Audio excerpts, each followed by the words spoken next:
July. A real live nephew of my Uncle Sam's, born on the 4th of July. Good boy! Information is free. The law. There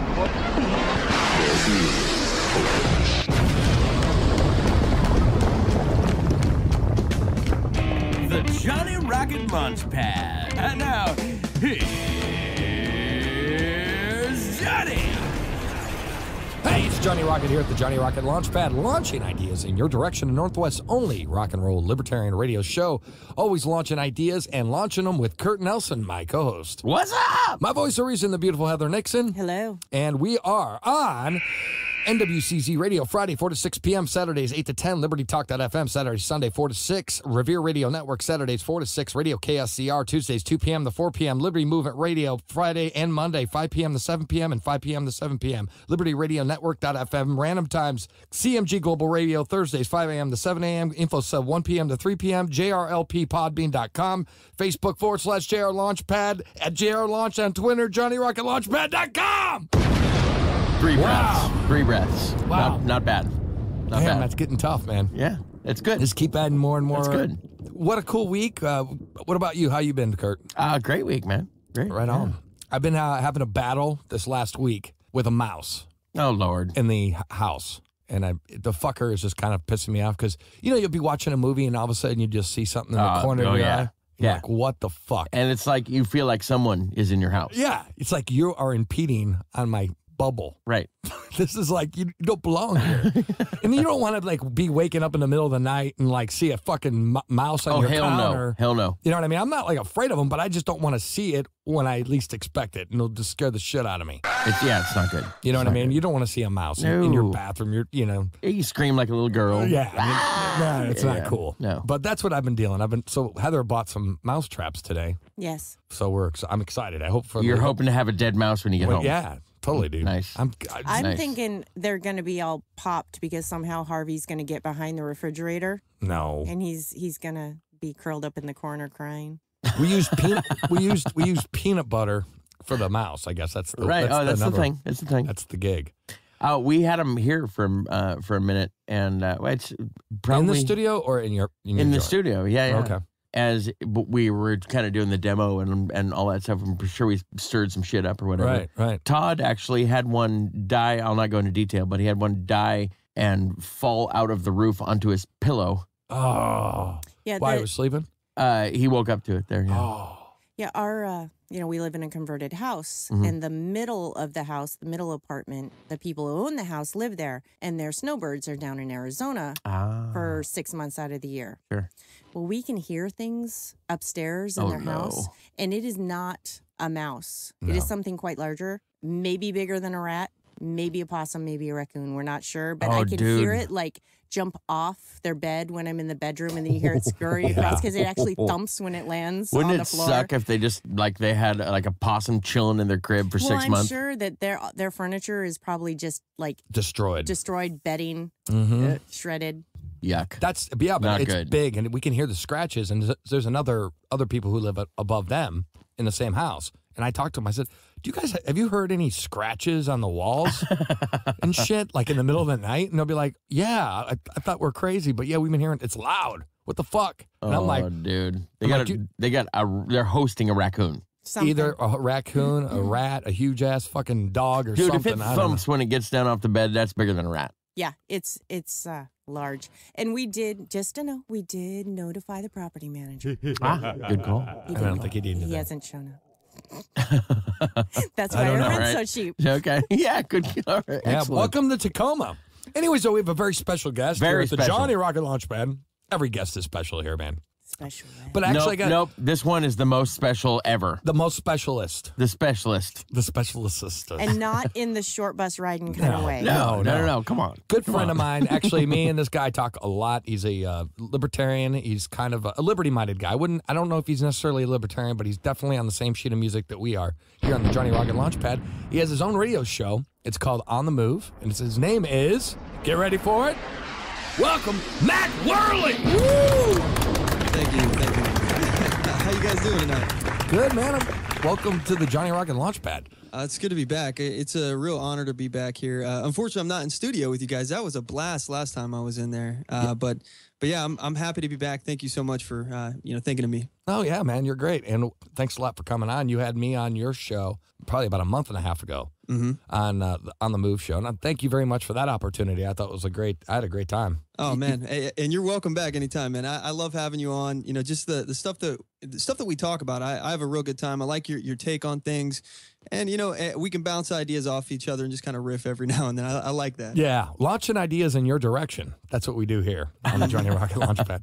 So, me and Mac have been talking about some things, mostly, as of lately. We've been kind of like making personal phone calls and talking about the Constitution. And I think it's a very important thing that, we probably talk about. We really don't talk about the Constitution that often. And I wanted to kind of shoot the shit with you in regards to, some of these subjects and your take on these things. Here's a question for you, Mac. Can you be free and ignorant? I think that's a recipe for disaster. If you are ignorant, you may be free like what we are right now. It's kind of a state of this term is used a lot, soft tyranny, where we can still go out and we can get our grande latte enema, and we can still go to the movie theater and all this stuff, and this is not actually stuff that we're being prevented from doing. But as we continue to stay in this perpetual state of ignorance, that we lose more rights. The government starts gaining more control over us, and eventually we are not free. So you can be in that state, but not for long. Oh, I'm with you because I think if the longer we remain ignorant of the Constitution, our rights, the laws that are available to us, the quicker they're going to go away because people just don't know it. And it would be all based on emotion versus actually knowing the law. But isn't that bliss? Ignorance? Bliss? That's what they say. It's a good point, though. I mean, because your gut instinct is well, of course you can be, right. But that's a quick recipe to lose your freedom. Sure. Right. Absolutely. Mac, equality seems to be more popular than individual liberty nowadays. Why do you think that? As far as equality, what I've noticed recently is that equality isn't even what is being asked for anymore. It seems to be preferential treatment or special rights and privileges, and we're not talking about what is equal anymore. It's more of a sense of entitlement of what is owed. So, though I think equality is extremely important, individual rights are paramount, and for me, rights should be equal. At no point does someone else's rights supersede another person's rights. Right on. I'm with you, man. I think you're right. Everyone wants entitlements. I am owed something. It's the government needs to take care of me. They need to take care of me. Everyone needs to take care of me, and I have no responsibility for anything. And that's the problem. That's a dangerous thought process. Well, it's things like affirmative action. It's just no longer needed. Best candidate gets the job, period. Right. Absolutely. Here's a constitutional kind of history question for you. Why did we declare ourselves independent from Britain?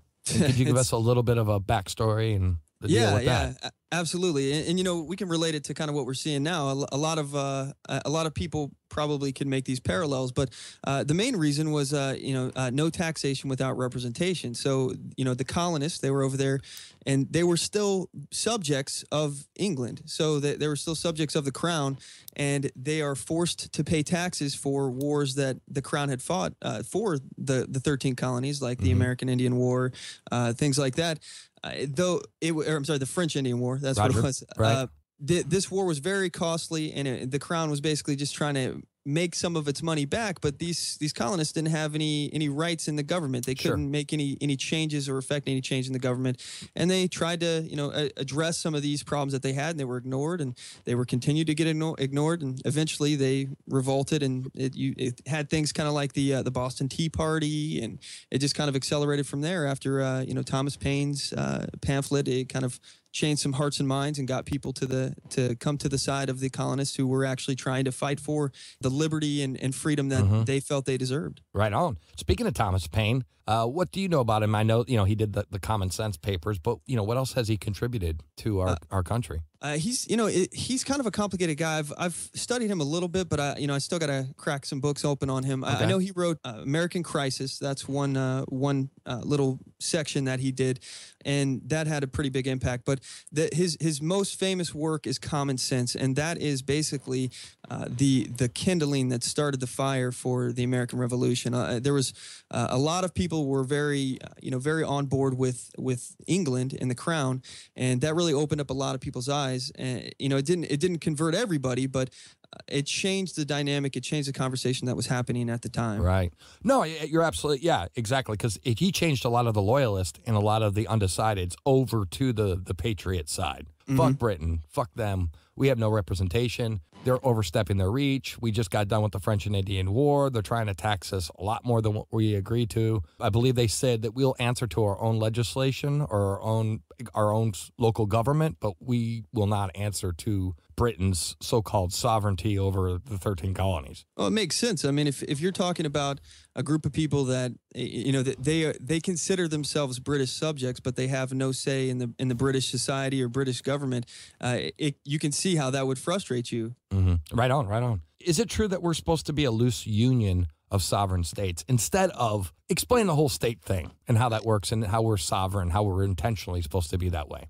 Okay, so this is a whole conversation is basically, in a nutshell, it's about state sovereignty. It's about states' rights, essentially, to be independent nations. I personally believe, and again, this is my opinion, and I think that I'm correct, and other people would disagree with me and say, no, you're not. But all of this is basically a matter of interpretation and opinion. So I'll give you mine. Okay, yeah, bring it, man. And my opinion is that, the United States of America is states, meaning nation states that are united underneath one flag. And that's kind of the point. We all kind of got together.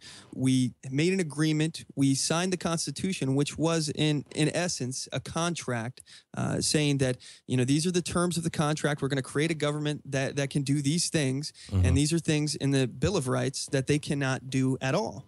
Part of those were to leave some rights, respective to the individual and the states. That's, 9th and 10th Amendment. But there are limitations of what the federal government could do. So since then, obviously, we've all kind of gotten nationalized. We've gotten used to the whole idea of a strong federal government. But this is, this goes against a lot of the anti-federalist arguments that were happening at the side of the Constitution and the Constitutional Convention.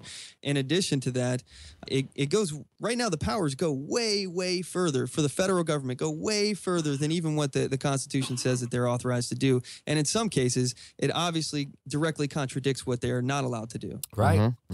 Right. Well, it's like the Bill of Rights. A lot of people think that the Bill of Rights were originally there for the actual individual citizens. Those actual Bill of Rights are what the federal government couldn't do, not what the state governments could do. The state government could take away your guns if it wanted to. It was just saying the federal government can't take your guns away. Yeah, and that, again, that's part of the state sovereignty is that, the whole idea was that the federal government was supposed to be limited and the states would be able to run their nations, because that's what they were, nation states, in whatever way that they wanted to.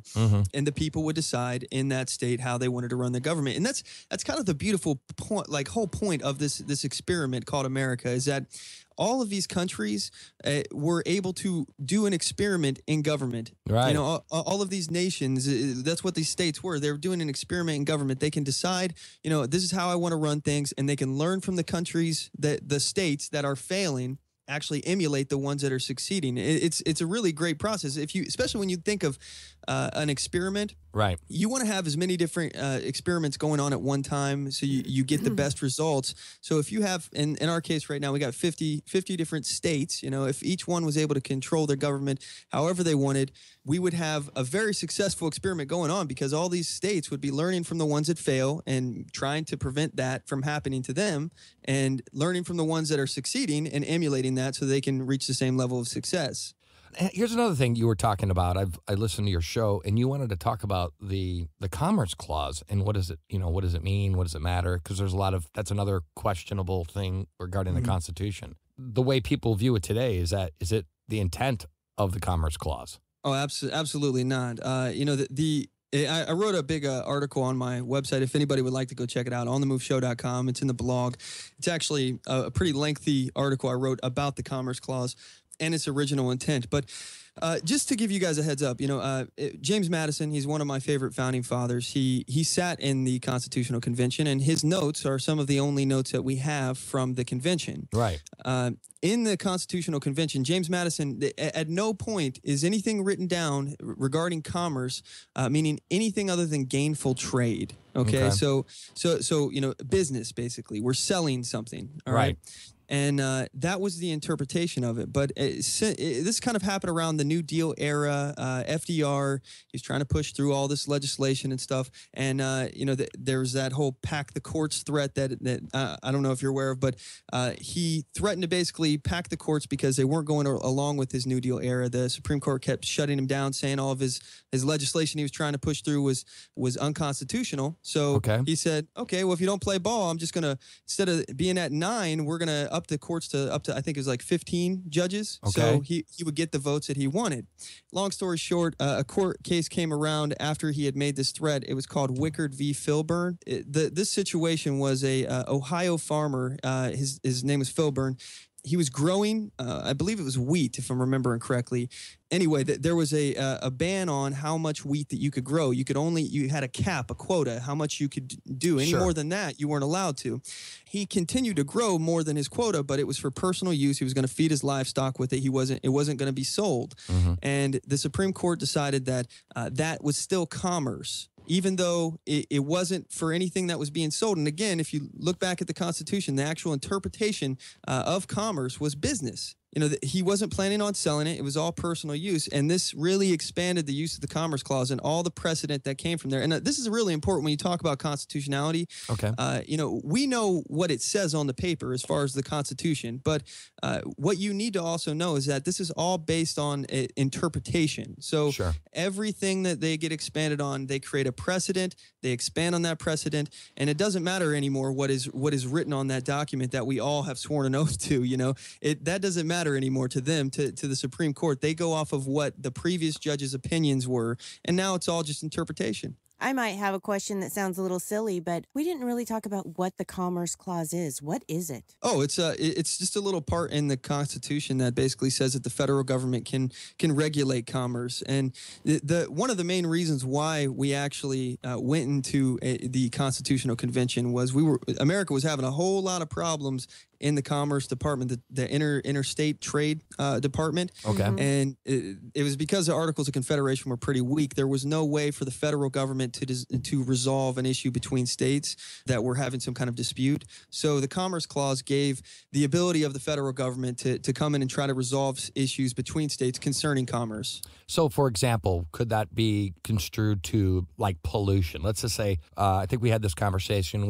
We have a business in Alabama. There's a business in Mississippi, and that business is polluting its shit over into, Mississippi. It's not hurting anyone in Alabama. It's good to go there, but it's bothering somebody in Mississippi because of the pollutants or whatever. It's a negative externality to that other state. Is that where the government could come in and say, hey, man, you got to quit doing this. You're bothering someone else's life, liberty, pursuit of happiness because of what you're doing. You're pollutants. The argument could definitely be made, but at the time, what was more concerning, what was more of a factor in this was states were charging ridiculous tariffs on goods from other states. And it was causing a lot of tension between these states, and it was actually threatening to dissolve the union.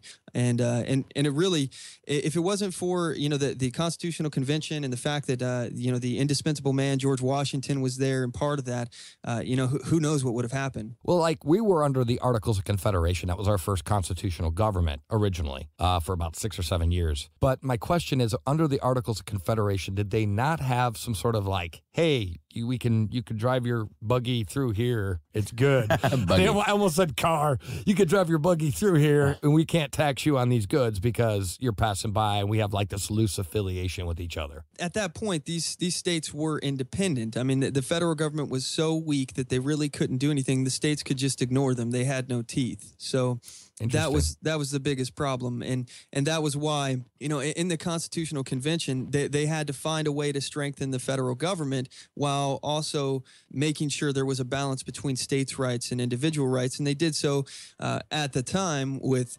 tremendously smart checks and balances. the system wasn't perfect, and you know, that's not me passing a judgment on them or the Constitution, but you know, things have changed and things have led to different things. Different precedents have been created, and now it's you know, it's a totally different ball game now compared to what it was then. Absolutely. Hey, one more question before we take our first commercial break. You know, what is a democracy? What is a republic? And which one are we in now? Technically, right now, I'll cut to the end real fast. Technically, right now, we're in both. But let me explain what we're actually in. As far as what a democracy is, a direct democracy is where people vote on issues. You know, so if we want to decide, so we have like Kurt, Heather, and me. We're like, we want to ban guns because we hate guns. I'm like, wait a minute, I don't want to ban guns. It doesn't matter, but it doesn't matter because you're overruled by Mac, Heather, and myself. We're for guns. Wait a minute, you don't know how I'm going to vote. Yeah, I don't think I'd vote that way. Yeah, Johnny. Okay, fine. I think he's trying to be a dictator. Yeah, he's trying to be a dictator. So let's explain what dictatorships are. I'm my dictator. Please explain that, Mac. A democracy, though, is just basically people voting on the issues. And the difference between a democracy and a republic is you don't vote for the issues specifically. In a republic, you vote for people to vote for them for you. So you elect people to kind of handle your stuff for you. And right now, especially being that we're in the state of Washington, we do have direct democracy. We have the initiative ballot process where we can actually vote on issues. And we also have a republic where we elect individuals to vote for other things in the legislation as well. So we are in both right now. Anyway, so hey, this is Johnny Rocket here at the Johnny Rocket Launchpad, always launching ideas in your direction. The Northwest's only rock and roll libertarian radio show. We're here with our special guest, Mr. Mack Worley. Got some more questions for him, and we're going to listen to what Billy Burns, whatever chaps his ass, so stick around.